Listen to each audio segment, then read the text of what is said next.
ঐক্যমত্য না হওয়া বিষয়গুলো জনগণের ওপর ছেড়ে দেওয়ার আহ্বান তারেক রহমানের। চলবে গণতন্ত্র পুনঃপ্রতিষ্ঠার আন্দোলন। ডাকসু নির্বাচনের ভোট গ্রহণ কাল, কেন্দ্রের বাইরে বসছে এলইডি স্ক্রিন, দেখানো হবে গণনা। এবছর আরও শান্তিপূর্ণভাবে পূজা উদযাপিত হবে বললেন স্বরাষ্ট্র উপদেষ্টা। বিশৃঙ্খলা করলে কঠোর ব্যবস্থার হুঁশিয়ারি। এবং নেপালে সামাজিক যোগাযোগ মাধ্যম বন্ধের জেরে জেনজির বিক্ষোভ, সংঘর্ষে নিহত 19, কারফিউ জারি।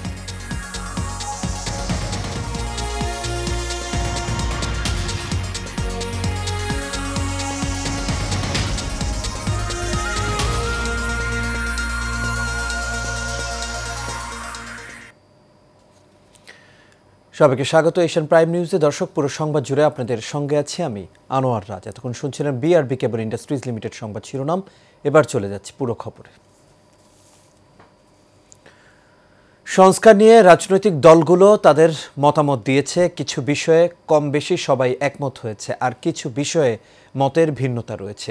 ঐক্যমতে পৌঁছাতে না পারা বিষয়গুলো জনগণের হাতে ছেড়ে দেওয়ার আহ্বান জানিয়েছেন বিএনপির ভারপ্রাপ্ত চেয়ারম্যান তারেক রহমান। আজ ঠাকুরগাঁও জেলা বিএনপির দ্বিবার্ষিক সম্মেলনে ভার্চুয়ালি যুক্ত হয়ে এসব কথা বলেন তিনি। বিস্তারিত মণ্ডল এনামের রিপোর্টে। ঠাকুরগাঁও জেলা বালক উচ্চ বিদ্যালয় মাঠে বিএনপির দ্বিবার্ষিক সম্মেলন অনুষ্ঠিত হয়। অনুষ্ঠানে ভার্চুয়ালি যুক্ত হন বিএনপির ভারপ্রাপ্ত চেয়ারম্যান তারেক রহমান। কিছু বিষয়ে সকলেই কম বেশি একমত হয়েছে, কিছু বিষয়ে ভিন্নতা রয়েছে, থাকতেই পারে। এ সময় বিএনপির ভারপ্রাপ্ত চেয়ারম্যান তারেক রহমান বলেন, জনগণই বিএনপির সকল রাজনৈতিক ক্ষমতার উৎস। বাংলাদেশ জাতীয়তাবাদী দল মনে করে, বিশ্বাস করে জনগণই সকল রাজনৈতিক ক্ষমতার উৎস। নির্বাচনী প্রক্রিয়ার মধ্য দিয়ে নতুনভাবে দলকে শক্তিশালী করার চেষ্টাও করছে বিএনপি বলেও জানান তারেক রহমান। আমরা কিসের ভিত্তিতে দেশকে আগামী দিন বাংলাদেশ জাতীয়তাবাদী দল যদি জনগণের সমর্থন নিয়ে ইনশাআল্লাহ আগামী দিনে সরকার গঠন করতে সক্ষম হয়, তাহলে কিসের ভিত্তিতে, কোন রূপরেখার ভিত্তিতে আমরা দেশকে পরিচালনা করতে চাই, আমরা প্রায় 2.5 বছর আগে 31 দফার মাধ্যমে দেশের মানুষের কাছে তা উপস্থাপন করেছি। জনগণের শান্তি শৃঙ্খলা নষ্ট হয় এমন কোনো পদ্ধতি অনুসরণ করা যাবে না। এমনকি গণতান্ত্রিক অধিকার পূর্ণ প্রতিষ্ঠা না হওয়া পর্যন্ত বিএনপির আন্দোলন থেমেও থাকবে না বলে জানান দলের ভারপ্রাপ্ত চেয়ারম্যান তারেক রহমান। বিগত দিনে স্বৈরাচারের বিরুদ্ধে আপনারা যেভাবে দল এবং জনগণকে একসাথে ঐক্যবদ্ধ রেখেছিলেন, সেই কাজটি এখনো শেষ হয়ে যায়নি। এই কাজটি আমাদেরকে অব্যাহত রাখতে হবে। মণ্ডল এনাম, এশিয়ান টেলিভিশন। বাংলাদেশকে গণতান্ত্রিক রাষ্ট্রে রূপান্তরিত করায় বিএনপির লক্ষ্য বলে মন্তব্য করেছেন বিএনপির মহাসচিব মির্জা ফখরুল ইসলাম আলমগীর। দুপুরে ঠাকুরগাঁয়ে জেলা বিএনপির দ্বিবার্ষিক সম্মেলন উদ্বোধন শেষে এই কথা বলেন তিনি। ফখরুল ইসলাম এ সময় আরও জানান, দীর্ঘ 15 বছর গণতান্ত্রিক অধিকার আদায়ের লড়াই সংগ্রাম করেছে বিএনপি। শারমিন হাসানের তথ্য ছবিতে মণ্ডল এনামের আরও একটি রিপোর্ট। দুপুরে ঠাকুরগাঁও জেলা বালক উচ্চ বিদ্যালয় মাঠে জেলা বিএনপির দ্বিবার্ষিক সম্মেলনের আয়োজন করে স্থানীয় বিএনপি। এ সময় ভার্চুয়ালে যুক্ত ছিলেন বিএনপির ভারপ্রাপ্ত চেয়ারম্যান তারেক রহমান। এ সময় বিএনপির মহাসচিব মির্জা ফখরুল ইসলাম আলমগীর বলেন, একদলীয় শাসন ব্যবস্থা থেকে বহুদলীয় গণতন্ত্র প্রবর্তন করেছেন বিএনপি। বিএনপি হচ্ছে সেই রাজনৈতিক দল যে শহীদ প্রেসিডেন্ট জিয়া রহমানের 19 দফাকে কেন্দ্র করে দেশনেত্রী বেগম খালেদা জিয়া 2016 সালে ভিশন 2030 নতুন একটি বাংলাদেশের রূপকল্প দিয়েছিলেন।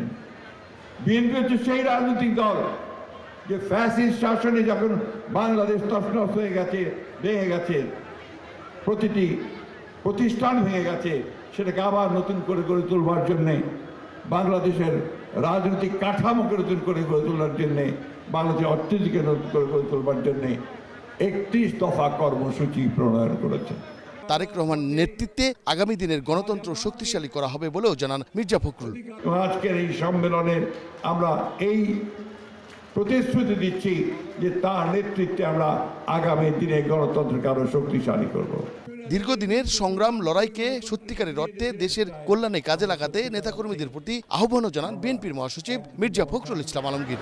আমরা আমাদের লড়াই করেছি, সব সময় সামনে থেকে লড়াই করার চেষ্টা করেছি। এখানে যারা আছেন প্রত্যেকেই আমাদের নেতৃবৃন্দ, কেন্দ্রীয় নেতৃবৃন্দ, তারা 15 বছর শুধু না, দীর্ঘকাল ধরে গণতন্ত্রের জন্য সংগ্রাম করা মানুষ। মন্ডলের নাম, এশিয়ান টেলিভিশন। রাত পোহালেই ঢাকা বিশ্ববিদ্যালয় কেন্দ্রীয় ছাত্র সংসদ ও হল সংসদ নির্বাচন অনুষ্ঠিত হবে।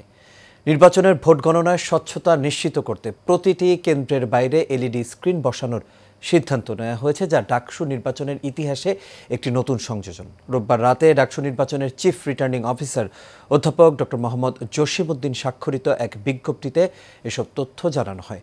তফসিল অনুযায়ী আগামীকাল সকাল 8টা থেকে বিকেল 4টা পর্যন্ত ডাকসু নির্বাচনে ভোট গ্রহণ করা হবে। ক্যাম্পাসের 8টি কেন্দ্রে ভোট দিতে পারবেন শিক্ষার্থীরা। এবার নির্বাচনে মোট ভোটার সংখ্যা 39,874 জন। নির্বাচনে 28 পদের বিপরীতে লড়ছেন 471 জন প্রার্থী।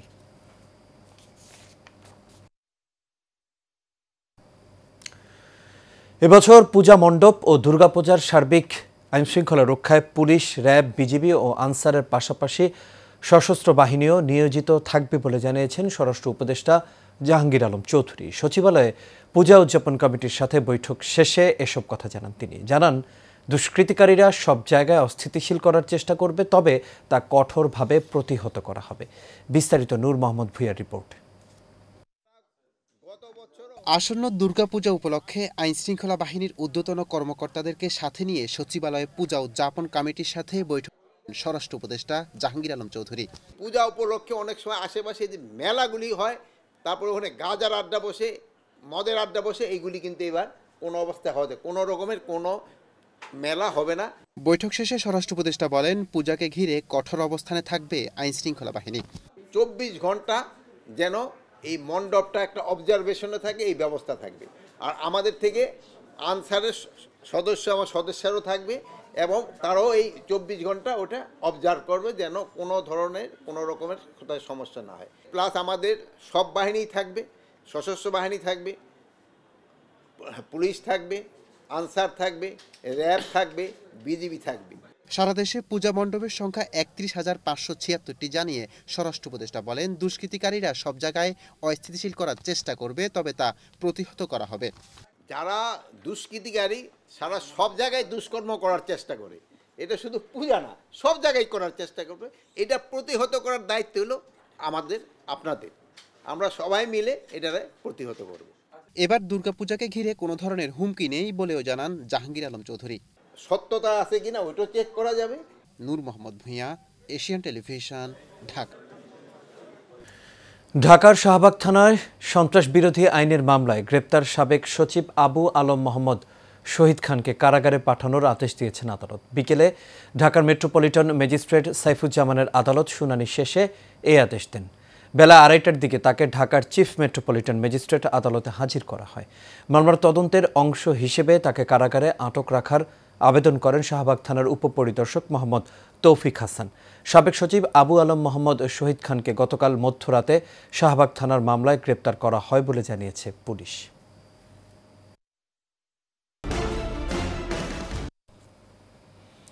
এবার সারা বাংলার খবর। কক্সবাজারের মহেশখালীর হোয়ানক কালাগাজীর পাড়ার প্রধান সড়কটি 1.5 বছর ধরে পড়ে আছে খোঁড়াখুঁড়ির পরিত্যক্ত অবস্থায়।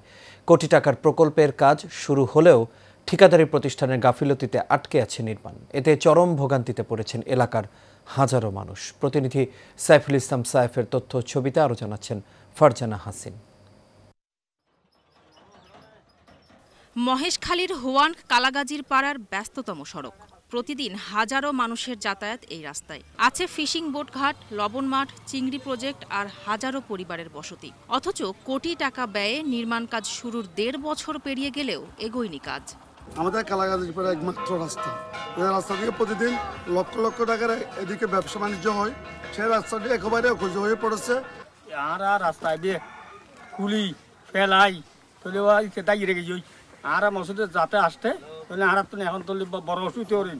2024 সালে এই সড়কের কাজ শুরু করে আসাদ এন্টারপ্রাইজ নামে একটি ঠিকাদারি প্রতিষ্ঠান। কিন্তু সময় গড়ালেও শেষ হয়নি কাজের 10%। ফলে ভাঙাচোরা সড়ক দিয়ে চলাচল করতে হচ্ছে স্থানীয়দের। ঠিকাদারের গাফিলতিতে রাস্তাটা বন্ধ হয়ে গেছে।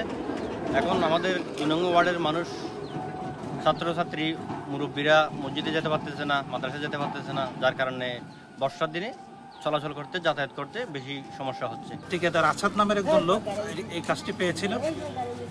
এরা গত 2.5 বছর ধরে এটা খুলে কোথায় চলে গেছে।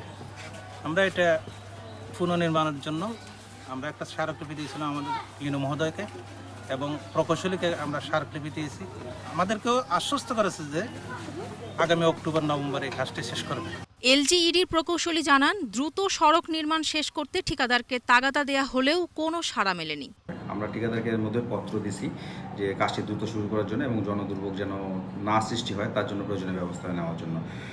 সেই হিসাবে আমরা প্রয়োজনীয় ব্যবস্থা করতেছি। আশা করি অক্টোবর-নভেম্বরের মধ্যে আমরা রাস্তাটা ঠিকাদারের মাধ্যমে বাস্তবায়ন করতে সম্মত হব। বিশ্ব ব্যাংকের অর্থায়নে 1 কিলোমিটার সড়কে নির্মাণ ব্যয় 1,72,00,000 টাকা। চলতি বছরের ডিসেম্বরে শেষ হবে প্রকল্পের মেয়াদ। Farzana Hasin, Asian television. বিশ্ব ফিজিওথেরাপি দিবস 2025 উদযাপন উপলক্ষে আলোচনা সভা অনুষ্ঠিত হয়েছে। রাজধানীর পঙ্গু হাসপাতালে কেক কাটার মধ্য দিয়ে বাংলাদেশ সরকারি চাকরিজীবী ফিজিওথেরাপি অ্যাসোসিয়েশন এর আয়োজন করে। বার্ধক্যজনিত কারণে পড়ে যাওয়া প্রতিরোধে ফিজিওথেরাপির গুরুত্ব নিয়ে আলোচনা সভায় প্রধান অতিথির বক্তব্য রাখেন জাতীয় অর্থোপেডিক হাসপাতাল ও পুনর্বাসনের পরিচালক প্রফেসর ডক্টর মোহাম্মদ আবুল কেনান। আরও বক্তব্য রাখেন ফিজিওথেরাপি বিভাগের ইনচার্জ হাবিবুর রহমান সহ আরও অনেকেই। অনুষ্ঠান সঞ্চালনায় ছিলেন ব্যবস্থাপনা পরিচালক আবিদা সুলতানা। আর এর সাথে শেষ করবে এশিয়ার প্রাইম নিউজ। তবে যাবার আগে বিআরবি কেবল ইন্ডাস্ট্রিজ লিমিটেড সংবাদ শিরোনামগুলো দেখে নেব দর্শক আরও একবার। ঐক্যমত্য না হওয়া বিষয়গুলো জনগণের ওপর ছেড়ে দেওয়ার আহ্বান তারেক রহমানের। চলবে গণতন্ত্র পুনঃপ্রতিষ্ঠার আন্দোলন। ডাকসু নির্বাচনের ভোট গ্রহণ কাল, কেন্দ্রের বাইরে বসছে এলইডি স্ক্রিন, দেখানো হবে গণনা।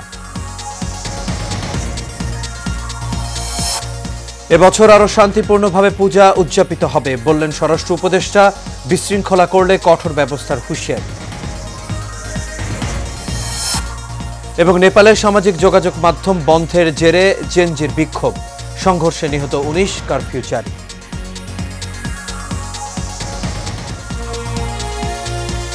দর্শক, এই ছিল আমাদের এখনকার আয়োজনে। আমাদের পরবর্তী সংবাদ দেখার আমন্ত্রণ রইল। এতক্ষণ সাথে থাকার জন্য সবাইকে ধন্যবাদ। শুভরাত্রি।